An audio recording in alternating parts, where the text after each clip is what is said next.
Hello everyone, welcome to star IQ. Star IQ के video platform पे आप सभी का बहुत बहुत स्वागत है। प्यारे दोस्तों, मैं आप लोगों को यूपीएससी ईपीएफओ के टोटल 11 पेपर हैं वो सोल्व करवाने वाला हूं। प्रीवियस पेपर है ये 11 पेपर हम लोग पढ़ने वाले हैं 2021 का।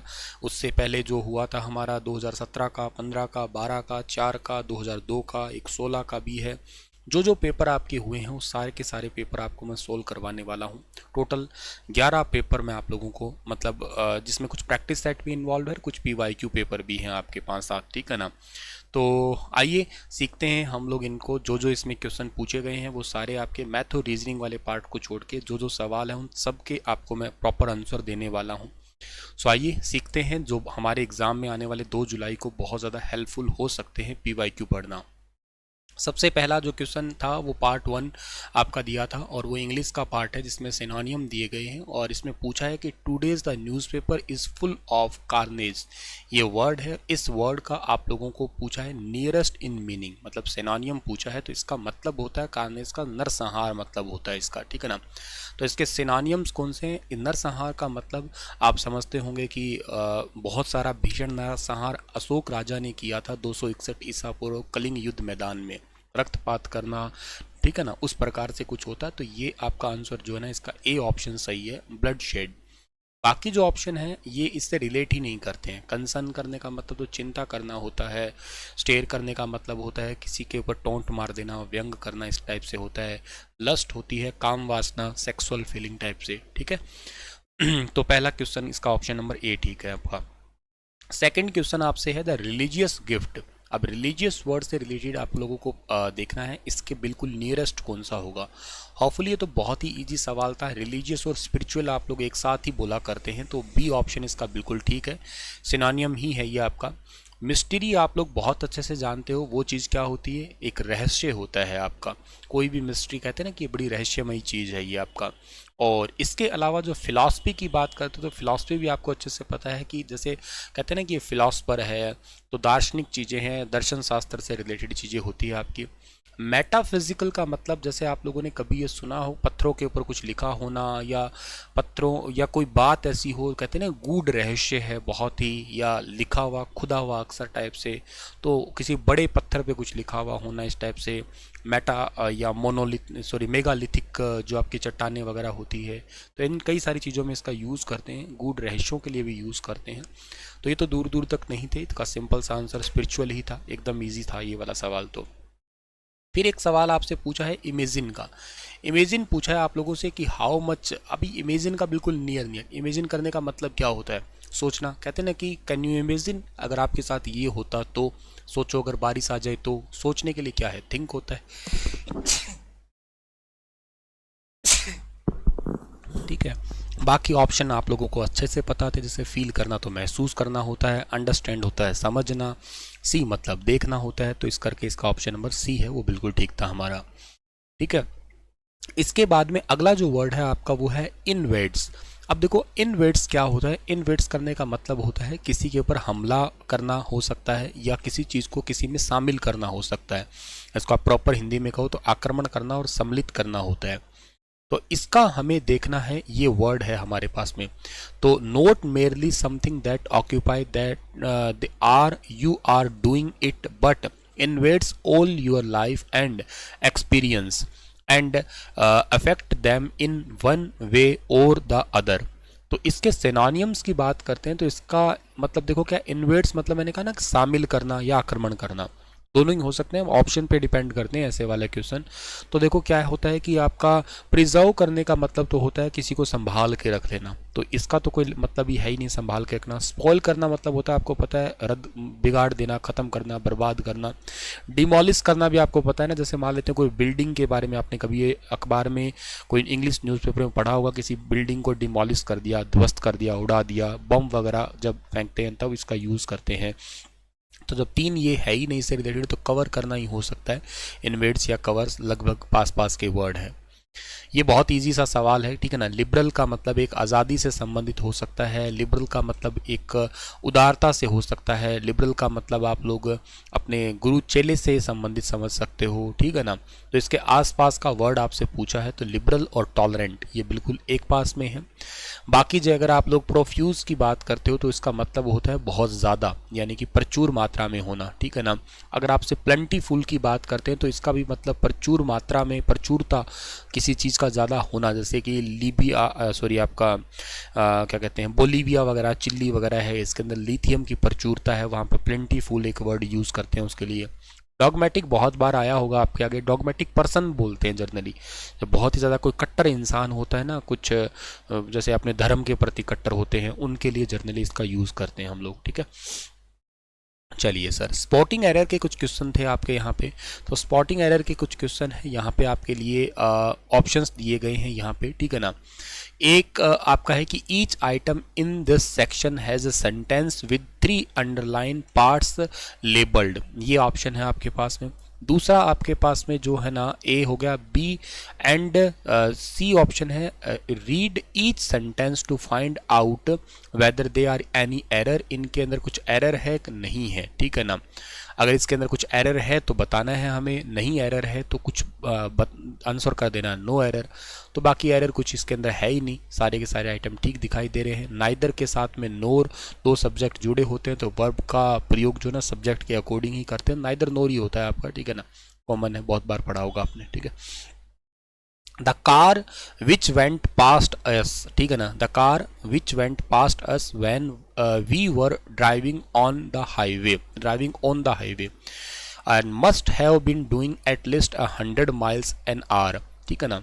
अब ये एन आर ही होता है, आपको सबको ये भी पता है, ठीक है ना। और वेंट के है, वेंट की बात करें तो पास्ट की बात हो रही है, तो गो पास्ट है, सब कुछ ठीक ही है, कुछ गड़बड़ आ ही नहीं रही है, नो एरर। ये क्वेश्चन बड़े पजल करते हैं, लगता नहीं है कि नो एरर आएगा, पर हाँ ठीक है। इसके अलावा Raju will be back home, Raju will be back home in an year, ठीक है ना। इन एन ईयर जो है ना, यहाँ गड़बड़ लग रही है बी ऑप्शन में, क्योंकि इन एन ईयर के जगह पे विद एन ईयर का यूज़ होगा, क्योंकि लिमिटेड टाइम ऑफ पीरियड के लिए विद इन का यूज़ करते हैं, कहते हैं ना विद इन टाइम आप ये काम कर दो, ठीक है ना, इतनी देर के लिए काम कर दो, तो विद इन का कुछ रहेगा। तो Raju will back home with in an year, ठीक है ना, एक साल के अंदर अंदर जो है ना अपने विदेश से वो बाहर आना चाहता है या आएगा आपका यहाँ पे अपने देश में, तो ठीक आंसर ये था इसका। इसके बाद में I have much work to do, simple है, कोई दिक्कत नहीं है, कोई लेना देना नहीं है इसका आंसर में, मतलब कोई एरर का कोई लेना देना नहीं है यहाँ पे। Psychologically did not develop into a science based on careful observation and experimentation until the late 1800 rupees, तो इसमें भी कोई दिक्कत वाली बात नहीं है, सिंपल है। बेस्ड ऑफ केयरफुल की जगह पे बेस्ड ऑन केयरफुल का यूज़ कर सकते थे हम लोग, तो ज़्यादा ठीक रहता। तो ये ऑफ और ऑन का जो है ना यहाँ पे एक प्रॉब्लम था, बस बाकी सब कुछ ठीक है, तो इसका आंसर बी ठीक रहेगा आपका, क्योंकि बेस्ड के साथ में जनरली ऑन प्रेपोजिशन यूज़ होती है। प्रेपोजिशन आपने पढ़ी होगी, बेस्ड ऑन, कहते हैं ना कि कंप्यूटर के आपने टाइप जैसे मुझे पढ़े होंगे, based on size, based on work, तो बेस्ड के साथ ऑन यूज़ होता है, ऑफ नहीं यूज़ होता, इस करके ये है आपका, ठीक है। ये फिलिंग द ब्लैंक्स आपसे पूछे हैं, ये और ही ईजी वाला पार्ट होता है। It's time you went out and, तो क्या है इसका ऑप्शन में आपको फिल करना है यूर ऑन लिविंग, तो इसके लिए आपसे पूछा है क्योंकि जीविका मतलब आजीविका कमाने के लिए, जिंदा रहने के लिए क्या चीज़ चाहिए, हमें चाहिए पैसा चाहिए, तो हम लोग अर्न कर सकते हैं, तो अर्न यहाँ पे सही रहेगा इसका आंसर हमारा, ठीक है ना। It's time to went out and earn your own living, ठीक है, तो इसका ऑप्शन नंबर बी है, इस क्वेश्चन के अकॉर्डिंग वो ठीक रहेगा।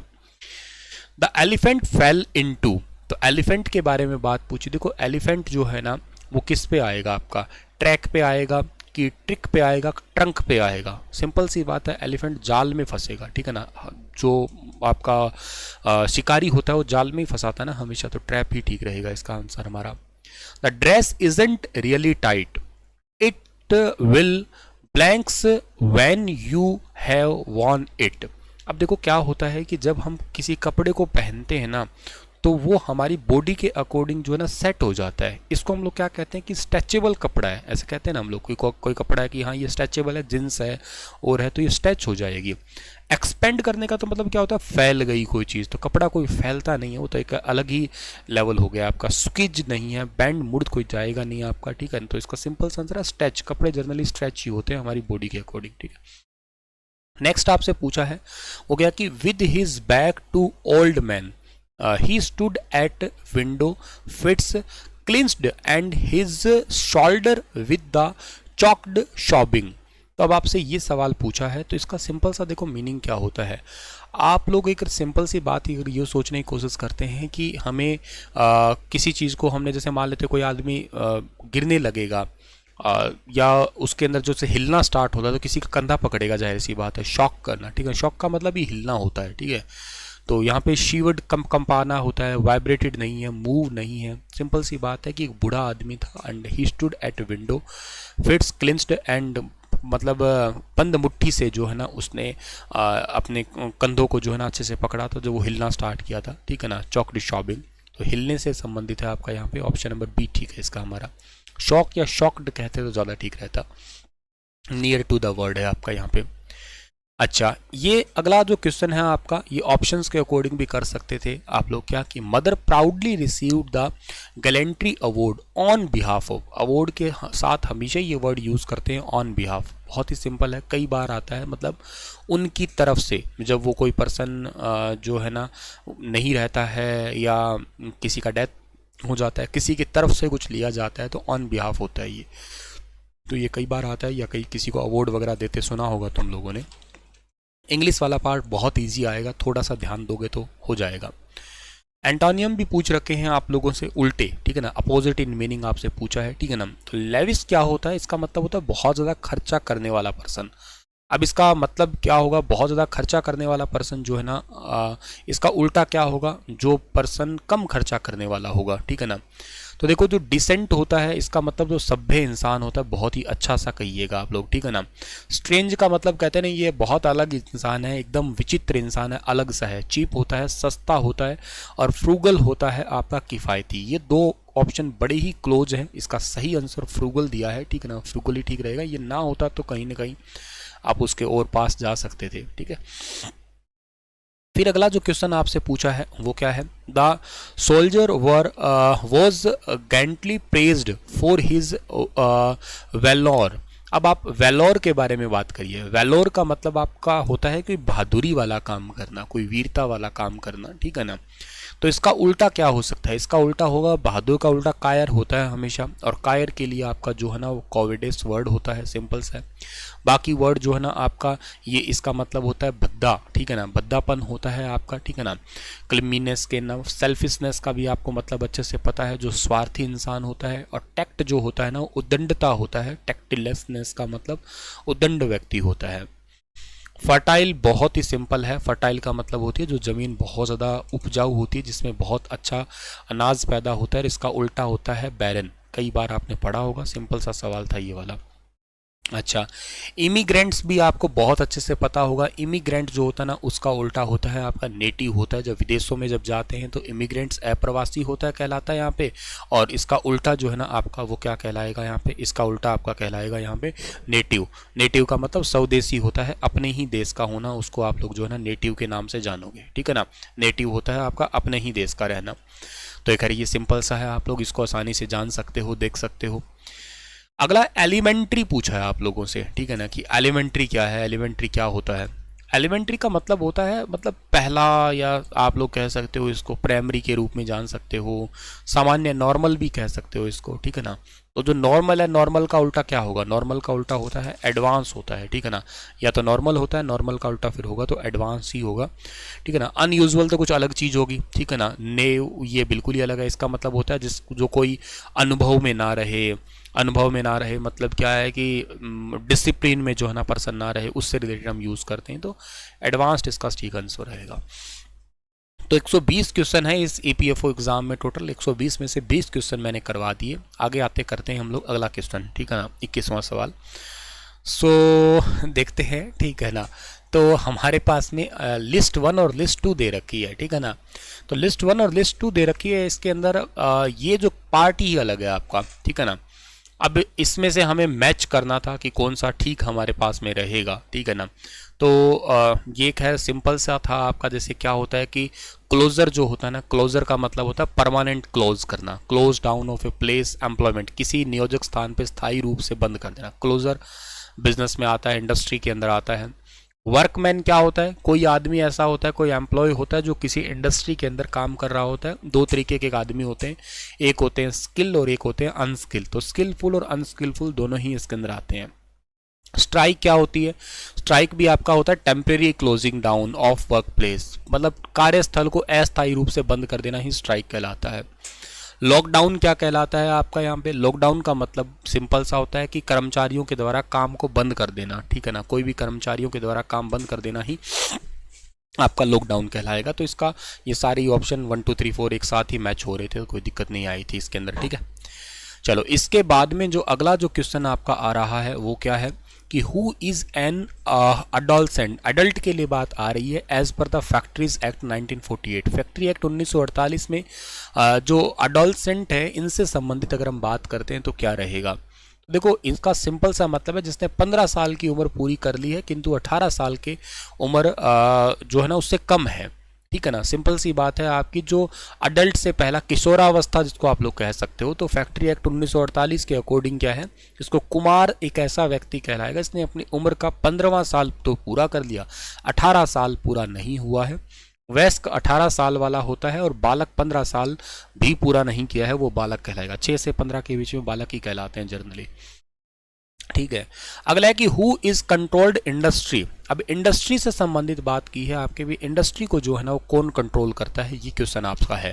देखो, इंडस्ट्री से संबंधित अगर हम बात करते हैं कि इंडस्ट्री को कंट्रोल ही कौन कर रहा होता है, तो इंडस्ट्री को कंट्रोल करने वाला क्या है कि any industry that control of which by the union has been declared by any central act to be expedient in the public interest. ऐसा कोई भी उद्योग जिसका संघ के द्वारा नियंत्रण में लिया जाना, किसी केंद्रीय अधिनियम के द्वारा लोकहित में समीचीन घोषित कर देना, यही रहता है। इसी को ही आप लोग जो है ना कहोगे कि इंडस्ट्री जो है ना कंट्रोल्ड इंडस्ट्री है ना, इसी का मीनिंग एक्चुअली यही होगा आपका।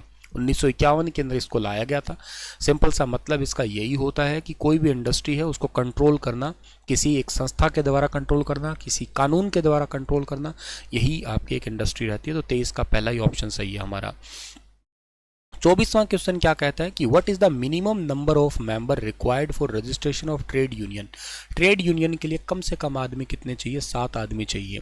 2001 के अंतर्गत जो है ना ये कहा गया था, और 10% या 100 जो भी कम हो, न्यूनतम 7 होने चाहिए। और मतलब रजिस्ट्रेशन कब किया जाएगा, जब तक कि 10% या 100 जो भी कम हो या न्यूनतम 7 कामगार जो होने चाहिए इसके अंदर, मतलब मिनिमम टू मिनिमम 7 होने चाहिए, तब जाके आप ट्रेड यूनियन बना पाओगे। Which of the following dispute is are considered as a trade dispute under the provision of Trade Union Act 1926? इनमें से कौन सा डिस्प्यूट जो है ना वो ट्रेड यूनियन के अंतर्गत आने वाला है आपका, ट्रेड यूनियन के अंतर्गत आने वाला कौन सा डिस्प्यूट है। पहला है एम्प्लॉयमेंट वाला आ सकता है, नॉन एम्प्लॉयमेंट वाला भी आ जाएगा, और कंडीशन ऑफ लेबर्स, ये तीनों ही आने चाहिए। तो ऑप्शन नंबर 1 2 3 तीनों ही ठीक है आपका। व्यवसाय विवाद के नियोजक और के साथ साथ जो है ना कामगारों के बीच या कर्मगारों के बीच में जो है ना ये चीज़ें आती है आपकी, ये याद रखना है आप लोगों को, ठीक है ना। और ये मतलब सारी चीज़ें आती है, एम्प्लॉयमेंट का भी हो सकता है, नॉन एम्प्लॉयमेंट का भी हो सकता है, कंडीशंस ऑफ लेबर का भी हो सकता है, सारे ही एक प्रकार के डिस्प्यूट के रीजन है। विच one of the following is not a language translator. Computer का सवाल, एकदम इजी सा सवाल है, कोई मुश्किल सवाल नहीं है। लिंकर रहेगा, असेंबलर रहता है, असेंबली लैंग्वेज को मशीन में बदलता है। इंटरप्रेटर भी रहता है, आपको पता होगा। इंटरप्रेटर का मतलब क्या होता है कि ये आपकी हाई लेवल लैंग्वेज को लो लेवल में बदलता है, but line by line. Compiler page bye page बदलता है। तो लिंकर 2-3 प्रोग्रामों को लिंक करता है एक्चुअली। तो ऑप्शन नंबर बी ठीक है। कंप्यूटर आप तो मेरी सारी क्लासेस देख लेना, एक भी क्वेश्चन आपका बाहर नहीं जाएगा, कन्फर्म है। Which of the following statement is correct. इनमें से कौन सी स्टेटमेंट करेक्ट है इसमें से। Interrupt input provide by user into computer usable form, ये तो अच्छा सही है, सही नहीं है ना ये तो। Interrupt computer output into user understandable form, ये बी ऑप्शन सही रहेगा, ठीक है ना। आउटपुट डिवाइस का डिवाइसों का डिवाइस परिचालक कंप्यूटर आउटपुट की प्रयोगता के लिए बोधगम्य की व्याख्या करता है, ये गलत है, ठीक है ना। Output into user understandable form, interrupt तो एक रुकावट के रूप में आप कह सकते हो एक प्रकार से। Which one of the following registered is used to keep track of the next instruction? Super important question है, कई बार पेपरों में आया है। अगली इंस्ट्रक्शन के बारे में कंप्यूटर में कौन बताता है? ये प्रोग्राम काउंटर बताता है, याद रखना। नेक्स्ट इंस्ट्रक्शन कौन सी आएगी ये हमें कौन बताएगा? प्रोग्राम काउंटर बताएगा। विच one of the following is not an audio file format? इनमें से ऑडियो फाइल फॉर्मेट कौन सी नहीं होती है? तो जाहिर सी बात है SWF कोई लेना देना नहीं है। MIDI MIDI भी होता है, वेव भी होता है, MPG भी होता है, ठीक है। विच one of the following denote sequential electronics 1 bit? अच्छा 1 बिट को कौन स्टोर करता है? याद रखना 1 बिट को फ्लिप फ्लॉप स्टोर करता है। एक सिंपल सा सवाल है ये भी। इसके बाद में है कि आपका विच one of the following does निर्गुण भक्ति रेफर टू? निर्गुण भक्ति से रिलेट कौन करता है इसमें से? देखो निर्गुण भक्ति से रिलेटेड कौन है इसमें, ये यूपीएससी ने इसका आंसर खास दिया नहीं है कि शैव स्वरूप की उपासना है क्या, ठीक है ना। इस पर्सन को यूपीएससी ने हटा लिया था जब ये पेपर में आया था ये क्वेश्चन, ठीक है। निर्गुण भक्ति का संबंध ईश्वर के निराकार स्वरूप और उपासना से होता है। भगवान का कोई खास उसमें स्ट्रक्चर नहीं होता, मूर्ति पूजा टाइप से कुछ नहीं होता। निर्गुण भक्ति की मुख्य विशेषता अभी तक किसी को खास पता भी नहीं लगी है। रहस्यवाद कोई विचारधारा नहीं है बल्कि एक अनुभूति है, एक विशेषता है। अगम्य, अगोचर, अज्ञेय, अनिवर्चनीय, ब्रह्म की प्राप्ति, जिज्ञासा, उपासना, उसी से ही रिलेटेड आती है चीज़ें, ठीक है। खैर अगला क्वेश्चन आपका आता है यहाँ पे कि आईने अकबरी में मुगल शासन के सरहदों के भीतर किसे बढ़ावा देने का प्रयास किया गया था? तो आईने अकबरी से रिलेटेड जो है ना, आईने अकबरी किताब है एक, और आईने अकबरी मुगल शासक के सरहिंदों के भीतर ही जो है शक्तिशाली शासक वर्ग के शासन से सामाजिक जो है सामाजिक समसरता यानी कि social harmony with the support of strong ruling class, इससे रिलेटेड थी आपकी ये। गांधी जी से रिलेटेड बात पूछिए। गांधी जी ने दांडी नमक यात्रा का प्रारंभ किस जगह से किया था? तो ये साबरमती आश्रम से किया था, यानी कि ऑप्शन नंबर बी इस सवाल का बिल्कुल ठीक है आपका। और ये 12 मार्च 1930 से 6 अप्रैल 1930 तक किया था ये, ठीक है ना। नमक कानून जिसको कहोगे आप लोग। निम्नलिखित में से कौन कांग्रेस पार्टी में समाजवादी गुट के सदस्य नहीं थे? समाजवादी गुट के सदस्य हमारे भारत के पहले राष्ट्रपति राजेंद्र प्रसाद जी नहीं थे, यानी कि ऑप्शन नंबर बी इस सवाल का बिल्कुल ठीक रहेगा। राजेंद्र प्रसाद जी कांग्रेस पार्टी में समाजवादी गुट के सदस्य जो है ना ये आपके नहीं थे। जयप्रकाश नारायण हुए, NG रंगा हुए, नरेंद्र राव हुए, और जो आपके NG रंगा सेनानी हैं ये सारे के सारे किसान नेता थे और समाजवादी गुट से संबंधित ही थे।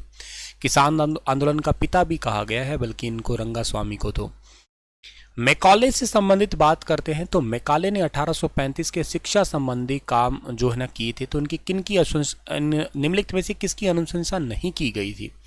तो इसमें देखो क्या चीज़ नहीं थी। अंग्रेजी शिक्षा का कहा गया था, लिबरल लिटरेसी का भी कहा गया था, teaching of western text along with a higher level of education ये भी कहा गया था, लेकिन ये नहीं कहा गया था teaching of both western and original text at higher level of education. मतलब भारत के बारे में या भारत की एजुकेशन है या उनके लेवल के बारे में, पढ़ाई के बारे में कुछ बात कही नहीं गई थी। तो ऑप्शन नंबर डी ठीक है इसका हमारा। ब्रह्मपुत्र नदी के ऊपर धुबरी और फुलबारी के बीच में एक पुल है और वो जो है ना बेसिकली कौन सा राज्य असम के साथ सीधा जुड़ेगा? मेघालय के साथ। सिंपल सा सवाल है। 19 किलोमीटर का लंबा एक पुल था जो कि नेशनल हाईवे नंबर 127B पर बनेगा आपका। असम के धुबरी और मेघालय के फुलबाड़ी और तुरा जो है ना रोंगजेग वगैरह है उसको एक साथ में जोड़ेगा ये। अगला क्वेश्चन है कि निम्नलिखित में से कौन सा जो पॉइंट है वो ठीक है, सही है, ये पूछा है आप लोगों से यहाँ पे, ठीक है ना। तो ये आपसे बहुत ही सिंपल सा सवाल पूछा है कि India is the sign, Bharat ने क्या रामसर समझौते पे साइन किया था टू द रामसर कन्वेंशन? हाँ बिल्कुल साइन किया था भारत ने, ये पॉइंट आपका बिल्कुल ठीक है ये। And Ramsar convention is about wetland, हाँ वेटलैंड से संबंधित है। भारत के अंदर टोटल 76 नहीं है, ध्यान देना, भारत में आज के टाइम में टोटल 75 रामसर साइट है। इस करके ऑप्शन नंबर आपका इसका जो है ना वो ठीक क्या हो गया? डी ऑप्शन ठीक हो गया इसका हमारा, ठीक है। इसके बाद में क्या है कि which one of the following is not an objective under प्रधानमंत्री कृषि सिंचाई योजना? PMKSY से संबंधित आपसे पूछा है तो इसका ठीक आंसर क्या रहेगा? Providing subsidies to use fertiliser high yielding varieties HYV and pesticide. उर्वरक और अधिक उपज देने वाली किस्मों और पीड़कनाशियों के उपयोग के लिए सहायता देने वाली, सब्सिडी देने वाली एक स्कीम है आपकी, ये याद रखना। इसको केंद्र और राज्य के साथ मिलकर काम करती है। 75-25 का इसमें रेशियो है। ये उत्तर पूर्वी राज्यों में 90-10 का है, 10% राज्यों का है और बाकी 90% केंद्र सरकार का ही आता है। इसमें ज़मीनी स्तर पर सिंचाई वगैरह करना और इसके अलावा खेतों में जल उपयोग की जो एफिशिएंसी है उसको भी अच्छे से सुधारना, ये सारे काम इसी के ही हैं। निम्नलिखित में से किस स्थान पर 1965 में एशिया का पहला निर्यात या इसको कहेंगे एक्सपोर्ट प्रोसेसिंग जोन जो है ना, ये सेटअप किया गया था। एक्सपोर्ट प्रोसेसिंग जोन जो है ना सेटअप किया गया था 1965 के अंदर गुजरात के कांडला के अंदर सेटअप किया गया था। तो ऑप्शन नंबर बी ठीक रहेगा, कांडला पोर्ट। कांडला का नाम अभी दीनदयाल उपाध्याय बंदरगाह कर दिया। वैसे LPG ग्राहकों को सेवा देने के लिए एक प्रणाली है जिसका नाम आप सभी को अच्छे से पता होगा, ठीक है ना। वैसे तो क्या है कि UPSC ने इसका आंसर जो है ना वो तो माना था, कौन सा, सहज माना था, ठीक है ना। लेकिन ये एक योजना अलग है, देखा जाए तो LPG वाली एक आपकी उज्ज्वला योजना है। ये LPG ग्राहकों को सेवा देने के लिए सुरक्षित प्रणाली के रूप में प्रारंभ की गई योजना का नाम जो है ना वो पहल होना चाहिए। और भारत सरकार की इस योजना के तहत LPG उपभोक्ता को सरकार के द्वारा सहायता सब्सिडी बैंक खाते के अंदर आती है। और इस योजना का स्टार्टिंग 1 जून 2013 को किया गया था। 15 नवंबर 2014 को इस योजना का नाम बदलकर पहल रखा गया था। तो अब UPSC ने इसका आंसर सहज माना, लेकिन होना चाहिए था पहल। तो ये क्वेश्चन भी थोड़ा डाउट में है। अगला क्वेश्चन आपसे पूछा है कि what is the maximum amount of gratuity payable to the employee under the payment of gratuity act 1972। तो कर्मचारियों को उपदान संदेय जो है ना कितना दिया जा सकेगा, आपका 20 लाख है, ठीक है ना। ये आपका मैक्सिमम अमाउंट है ना 20 लाख है। पहले ही 10 लाख होता था लेकिन इसको बढ़ा के 20 लाख कर दिया। 1 जनवरी 2016 से सरकारी और प्राइवेट कर्मचारी दोनों पे इसको लागू कर दिया। किसी वयस्क कामगार के लिए एक सप्ताह में काम करने के घंटे कितने होते हैं? 48 घंटे होते हैं। एकदम सिंपल है, 48 घंटे से अधिक नहीं होंगे। 27 घंटे के लिए उसको कम नियोजित नहीं किया जाएगा। हर काम करने वाले के लिए 7 दिनों की प्रत्येक अवधि में 1 दिन के लिए छुट्टी भी है, यानी कि संडे का है या कोई भी डे छुट्टी का हो सकता है 1 दिन बीच में। अगला है कि वह अधिकतम अवधि क्या है जिसमें समुचित सरकार न्यूनतम मजदूरी अधिनियम 1948 के तहत मजदूरी की न्यूनतम दरों की समीक्षा करेगी और उन्हें संशोधित करेगी। तो हर जो बेसिकली जो है ना सरकार के द्वारा 5 सालों के बीच में जो है ना उसको अपडेट किया जाएगा। 5 साल रहेगा ये, ठीक है। अगला हमारा सवाल है कि सुकन्या समृद्धि योजना के अधीन अधिकतम राशि कितनी दी जाती है? 1.5 लाख दी जाती है। सिंपल सा सवाल है ये, ठीक है। अगला सवाल है कि न्यूनतम और अधिकतम आयु कितने वर्ष है जिसमें कोई अभिदाता अटल पेंशन योजना में शामिल हो सकता है? 18 और मैक्सिमम 40 है अटल पेंशन योजना के अंदर शामिल होने के लिए, ठीक है। 1 जून 2015 को अटल पेंशन योजना की शुरुआत की गई थी। पेंशन 60 साल की आयु पूर्ण होने के बाद दी जाती है। इस योजना का लाभ लाभार्थियों को 18 से 40 वर्ष की आयु के बीच में इन्वेस्ट करना होता है, उसके बाद ये पैसा मिलता है। और लाभार्थियों की इस योजना के माध्यम से 1000 से लेकर 5000 की मासिक पेंशन दी जाती है। 60 के बाद मिलती है, लेकिन पहले इसके अंदर इन्वेस्ट करेंगे तभी जाके बुढ़ापे में पेंशन मिलेगी। अगला है कि which one of the following denote gross profit. सकल लाभ जो है ना इसमें से रिलेटेड आपसे पूछा है, सकल लाभ जो है ना इससे रिलेटेड क्या होगा? तो इसका ठीक आंसर होगा आपका क्या? सकल लाभ का मतलब क्या है? Sale less cost of good sold, मतलब विक्रय में बेचे गए माल की लागत को घटाने का प्राप्त लाभ, मतलब टोटल जो लाभ होता है आपका, जिसको आप लोग कहा करते हो क्या? Gross profit. तो क्रय प्लस में प्रत्यक्ष व्यय, इन दोनों को जोड़ के आप विक्रय में से माइनस कर दीजिएगा तो ग्रोस प्रॉफिट इसी से निकलता है। ये भी एक कॉमन सेंस का सवाल था, आसानी से हो सकता था। What is the underlying accounting concept that support no anticipations of profit but provision for all possible losses? तो आपका जो एंटीसिपेटेशन जो है ना वह आधारभूत लेखांकन संकल्पना क्या है? जो लाभ की कमी प्रत्याशा का नहीं अपितु सभी संभावित हानियों का प्रावधान दिखाती है, तो उसको आप लोग कंजर्वेशन कहा करते हैं, रूढ़िवादिता कहते हैं।